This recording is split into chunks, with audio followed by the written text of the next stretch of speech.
Kalau ingin mengambil hati orang Madura, dekati dulu bapak, pupa. Kemudian dekati ibu, bebu. Dekati guru. Kemudian yang terakhir adalah pemimpin.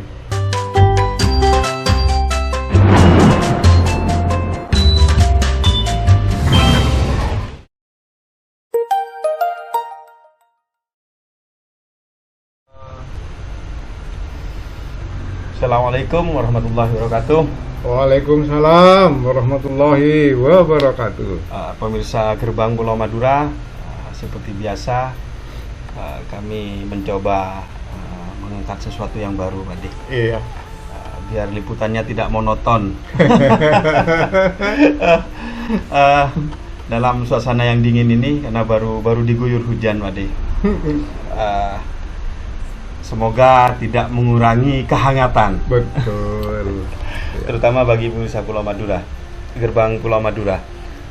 Pemirsa, pembahasan kita malam ini tentang sesuatu terutama bagi warga Kota Bangkalan yang sering melihat mungkin karena ini tertulis jelas di perempatan. Salah satu sudut jalan di Kabupaten Bangkalan, yaitu tentang falsafah hidup orang Madura. Betul. Yang berupa pupa, bebu, guru rato. Betul. Kita akan mencoba mengupas apa arti dari falsafah tersebut. Iya. Bersama kami ada seperti biasa ada Pak D. Doeng, beliau pemerhati budaya dan sejarah di Bangkalan. Tentang falsafah tersebut, Pak D, barangkali bisa dijelaskan karena generasi muda sekarang ini sudah banyak meninggalkan itu. Iya. Silakan, Pak D. Terima kasih sahabat Kinasi semuanya. Pada tanggal 1 sampai 7 November 1918, ketika itu Mas Joni beserta teman-teman lainnya mendapat pelatihan di Malang dalam rangka pendataan 2018 dalam rangka pendataan benda-benda sejarah dan purbakala. Kebetulan saya mendapat tugas ke Jakarta yang diundang oleh Menteri Sosial, Mas Joni. Jadi saya dan teman-teman yang lainnya itu berangkat bersama Dinas Sosial tingkat 1. Salah satu di antaranya yang dibahas di sana adalah kearifan lokal. Nah, yang dari Madura kebetulan Bangkalan saat itu diwakili oleh saya. Ini. Jadi itu yang saya angkat. Kearifan lokal yang ada di Bangkalan, tentunya yang di Madura, falsafah orang Madura itu apa? Saya bilang di Madura itu falsafah hidup orang Madura adalah pupa, bebu, guru, rato. Kalau ingin mengambil hati orang Madura, dekati dulu bapak, pupa. Kemudian dekati ibu, bebu. Dekati guru. Kemudian yang terakhir adalah pemimpin. Jadi kalau ingin mengambil hati orang Madura tidak sulit.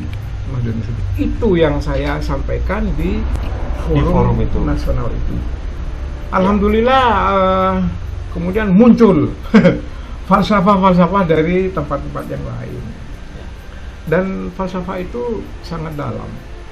Salah satu di antaranya itu pun sudah dipakai oleh Pangeran Trunojoyo, Raden Nila Prawata.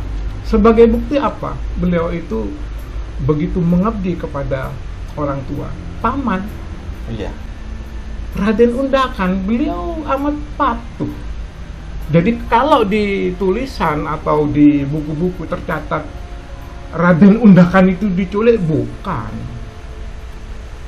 Pada kenyataannya beliau amat sangat sekali memegang teguh falsafah ini. Yang artinya memang falsafah ini sudah dari berjalan, betul. dulu, bukan Bukan produk baru baru, aja. Ade, Bukan ya. gitu. Iya.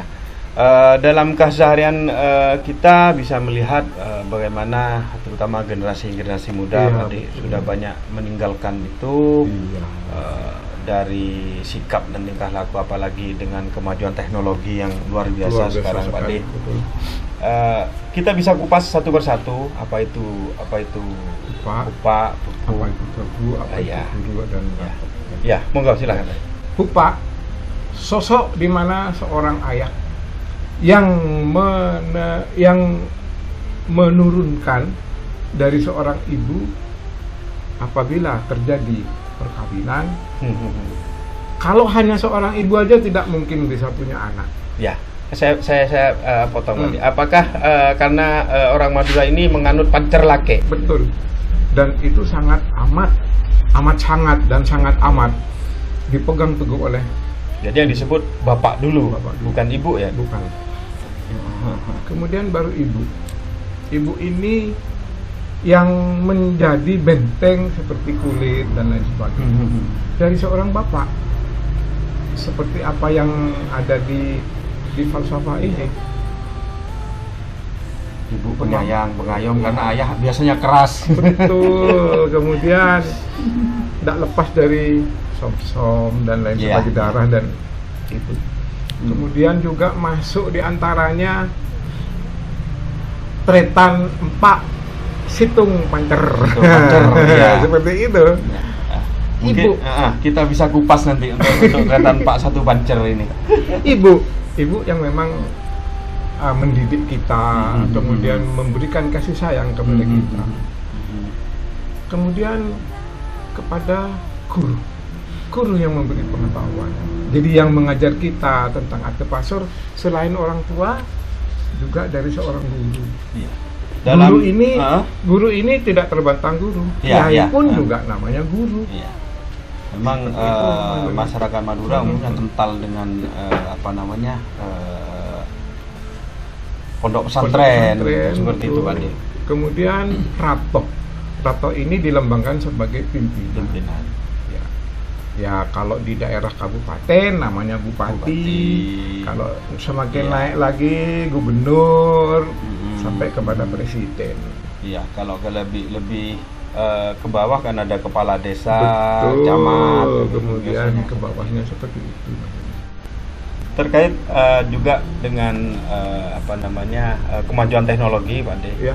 Apa yang harus dilakukan terutama karena ini tanggung jawab kita bersama dalam mendidik generasi muda agar tetap mengenal akarnya, Akar, betul. termasuk falsafah hidup yang tadi itu, Pak De. Ya.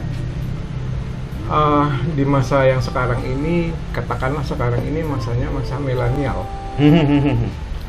Kadang-kadang banyak yang saya jumpai, misalnya seorang anak berangkat ke sekolah. Kalau kita dulu kan masih mencium Ya. tangan bapak dan ibu. Masih dicari, biasanya kalau pamit Iya, ketemu masih dimana? dicari. Iya, betul. Sekarang enggak maju nih, berangkat. Papa berangkat ya, gitu. Mama berangkat ya. Nah, upaya kita memang mengenalkan hal-hal ini. Bagaimanapun juga kita tidak bisa melepas begitu saja orang tua itu. Ya, tanggung jawab kita bersama. Jadi mudah-mudahan melalui kami tidak menggurui, maksudnya mari kita tumbuhkan kembali falsafah hidup bangsa Madura. Jangan sampai tergerus oleh zaman. Betul. Harus ada penyeimbang. Iya, betul. Pendidikan itu tentunya kan tidak hanya di sekolah, Ya, juga di lingkungan sekitar, betul. di rumah. Perlu peran serta masyarakat juga. Sedikit intermezzo ini, Pak De. Kalau zaman dulu dipukul guru itu sudah hal yang biasa. Iya. Zaman-zaman saya. Iya. Jadi kalau dijewer guru karena kita nakal memang. Karena kita nakal. Tapi senakal-nakalnya anak-anak dulu ini masih tetap menghormati guru, orang tua, Iya, betul, pemimpin. betul. Beda dengan anak sekarang, Pak Andi. Nah, semoga saja falsafah Allah, ini ya. bisa kembali ditumbuh kembangkan, Betul, diajarkan betul. kepada generasi-generasi kita, generasi yang akan datang, agar ciri khas Madura yang sebenarnya betul. tidak tergerus. Tidak tergerus oleh keadaan. Ya, orang Madura memang keras, tapi hatinya lembut. Loh, gimana? Patuh kepada guru, Betul, patuh kepada orang tua, Kedua. ratoh itu tadi, dalam hal ini pejabat. Ya. Mungkin itu Pak De yang bisa kita sampaikan. Satu lagi, Oh ya, Mas monggo Joni. silakan.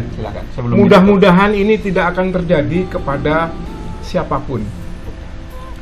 Kalau anak dididik oleh guru kemudian dijewer atau dipukulnya oleh guru ini tidak sekeras yang mereka terima. Kemudian ada orang tua yang tidak terima. Ya mohon maaf, kita pasrah kepada sekolah untuk dididik di guru. Kenapa harus orang tua non gelenon? Yang sekarang ini malah terbalik. Orang tua menuntut guru karena anak dipukul, misalnya disentik, itu dianggap itu yang sekarang terjadi. Ya, karena perkembangan zamannya sudah beda mungkin Pak De. Kita juga hidup bernegara, juga ada peraturan-peraturan, ada undang-undang. Tapi dasar guru menghukum murid itu kan mesti ada dasar. Mesti ada dasar, kemudian murid ada itu nakal, sebab. murid itu nakal dan berlebihan. Ya. Mungkin. Ya, siapnya orang tua juga harus paham dengan kondisi putra putrinya di sekolah. Kuncinya komunikasi kalau Betul. menurut saya itu. Ya. Agar sampai jangan terputus komunikasi. Betul. Ya, betul. Mungkin ada tambahan Pak De? Sementara saya kira cukup. Ya. Barangkali ada masukan dari para penonton Ya, atau pemirsa. Bisa nanti kita saling sharing. Betul, ya, tentang falsafah, juga mungkin kebiasaan-kebiasaan positif yang ada di masyarakat yang Madura. ada di masyarakat Madura. Mungkin itu pemirsa dari kami liputan kali ini. Karena di masa pandemi seperti biasa kami anjurkan untuk tetap menjaga kesehatan, jangan lupa cuci tangan dan menjaga jarak, pakai masker. Pakai masker. Sekian dari kami, segala kekurangannya kami mohon maaf yang sebesar-besarnya. Wabillahi taufiq wal hidayah. Wassalamualaikum warahmatullahi wabarakatuh. Waalaikumsalam warahmatullahi wabarakatuh.